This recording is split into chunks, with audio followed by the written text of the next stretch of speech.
Hello everyone, इस video में हम क्लास फोर्थ की इंग्लिश वर्कशीट नंबर 101 करेंगे। डेट है इसकी 30 अक्टूबर 2021 और ये आपके टेक्स्ट बुक मैरीगोल्ड के यूनिट 5 से ली गई है। Don't be afraid of the dark, page number 74।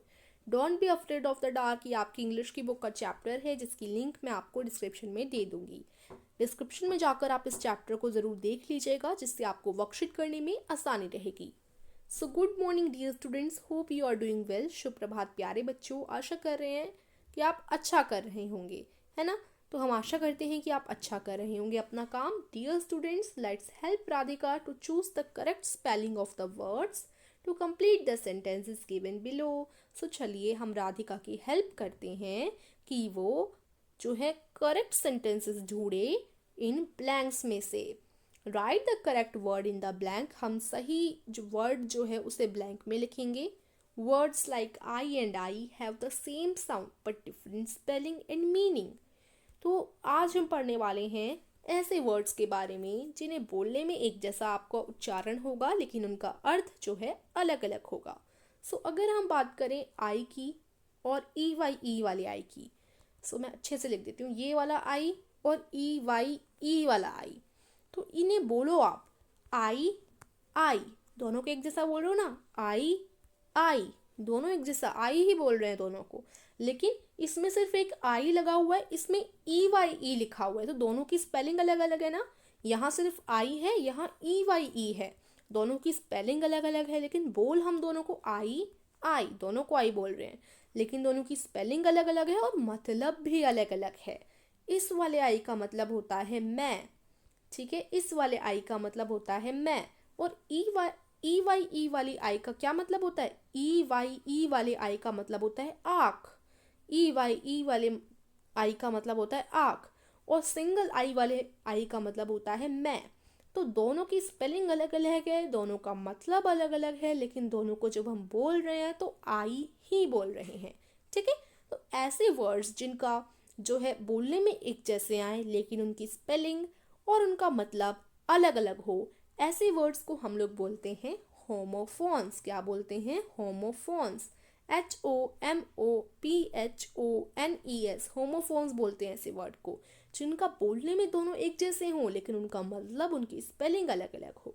So I hope it is clear to all. ठीक है, तो चलिए अब हम अच्छे से अपनी वर्कशीट को कंप्लीट कर पाएंगे, क्योंकि मैंने आपको पहले ही बता दिया कि होमोफोन्स क्या होते हैं। सो हेलो फ्रेंड्स, अब यहाँ आपको चूज करना है आई या आई में से आई एम राधिका। सो ये बोल रही है कि आई एम राधिका, सो कौन सा आई आएगा? आंख वाला आई तो नहीं आ सकता, मैं वाला आई आएगा, मैं राधिका हूँ, ठीक है। फिर है I am dash year olds, तो यहाँ दो फोर है, FOR वाला फोर और FOUR वाला फोर। तो ये अपने साल की बात कर रही है कि मैं इतने साल की हूँ, तो फोर ये वाला फोर नहीं आएगा, FOUR वाला फोर आएगा। इसका मतलब होता है 4 साल की हूँ, आई एम 4 years ओल्ड। फिर थर्ड है I live near the dash, मैं किसके पास रहती हूँ? SEA वाले सी के पास या SEE वाले सी के पास? SEE वाले सी का मतलब होता है देखना, और SEA वाले सी का मतलब होता है समुद्र। तो मैं देखने के पास रहती हूँ, ऐसा तो नहीं हो सकता, मैं समुद्र यानी SEA वाले सी के पास रहती हूँ। सो यहाँ SEA वाला सी आएगा।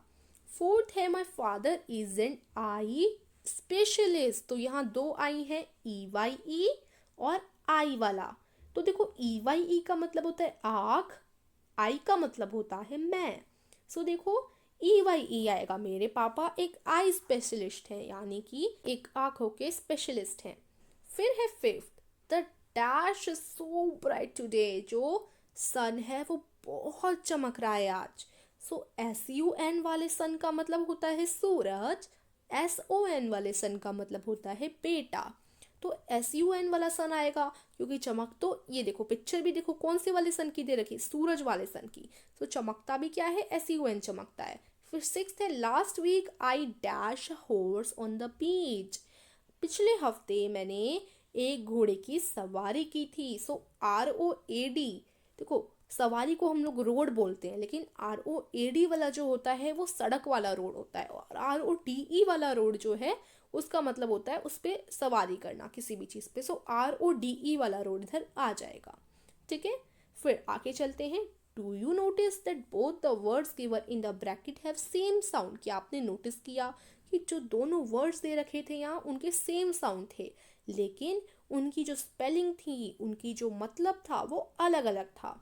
These words have the same sound, but do they have same meaning too? क्या इन वर्ड्स के सेम साउंड तो थे, लेकिन क्या अर्थ भी सेम थे? सो नो, अर्थ तो सेम नहीं थे, अलग अलग थे। So some words sound the same when you say them aloud, but they are spelled differently and have different meaning. कुछ वर्ड को जब हम बोलते हैं तो वो एक जैसे सुनाई देते हैं, लेकिन उनकी डिफरेंट स्पेलिंग होती है और डिफरेंट अर्थ होते हैं। These words are known as homophones. ऐसे वर्ड्स को हम लोग homophones बोलते हैं। एग्जाम्पल के लिए at, tear, tear। ठीक है, आगे चलते हैं। Look at the sentences given below carefully. Identify the correct word and fill in the blank. One has been done for you. Take help from your teacher.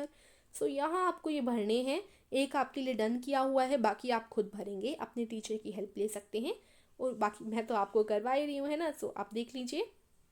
Second है, first देखो already किया हुआ है तो हम सेकेंड से start करते हैं। I dash dinner at about dash o'clock. तो मैंने खाना खाया लगभग कितने डैश बजे। ठीक है, सो देखो 8 और 8 दोनों को हम 8 ही बोलेंगे। अब 80E वाले 8 का मतलब है खाना खाना, मतलब किसी भी चीज़ को खाने को हम लोग 80E वाला 8 बोलते हैं। सो भाई 8 डिनर है, इधर 80E वाला आ जाएगा। और फिर कितने बजे खाया, EIGHT, ये नंबर वाला 8 होता है, तो 8 बजे, 8 o'clock, इधर EIGHT वाला 8 आएगा। फिर थर्ड है I want dash by dash of this chocolates. तो यहाँ पर 2 आएगा, दोनों जगह 2 आएगा, लेकिन TWO वाला 2 या TO वाला 2। सो आई वांट 2 बाय, ठीक है, यहाँ 2 आ जाएगा, TO वाला, ठीक है, और TWO वाला 2 इधर आ जाएगा, 2 ऑफ दिस चॉकलेट्स। TWO वाले 2 का मतलब होता है 2। ठीक है, फिर है please dash for me till I check my dash. Please मेरे लिए रुको जब तक कि मैं अपना वेट चेक ना कर लूँ। तो देखो वेट वेट दोनों को एक जैसा बोल रहे हैं। So please wait for me, यहाँ पर WAIT वाले वेट आएगा, इसका मतलब होता है प्लीज मेरे लिए इंतजार करो, till I check my weight. VEIGHT वाले वेट का मतलब होता है वजन, जब तक कि मैं अपना वजन ना चेक कर लूँ, इधर VEIGHT वाला वेट आएगा। लास्ट है do you dash with your dash hand. So RIGHT आएगा या WRITE आएगा, दोनों को हम लोग राइट बोलते हैं। RIGHT का मतलब होता है आपका राइट वाला हैंड, और WRITE का मतलब होता है लिखना। So do you right with your, तो क्या आपने लिखा अपने राइट हैंड से, तो इस तरीके से ये हो जाएगा। ठीक है, सो यही आज की वर्कशीट फिनिश होती है। और अगर आप कोडिंग सीखना चाहते हैं तो इस चीज़ के लिए मैंने डिस्क्रिप्शन में आपको एक लिंक दे दी है, उसे जाकर देख लीजिएगा। सो आई होप आपको समझ आई होगी। Please like the video and subscribe our channel. Thank you.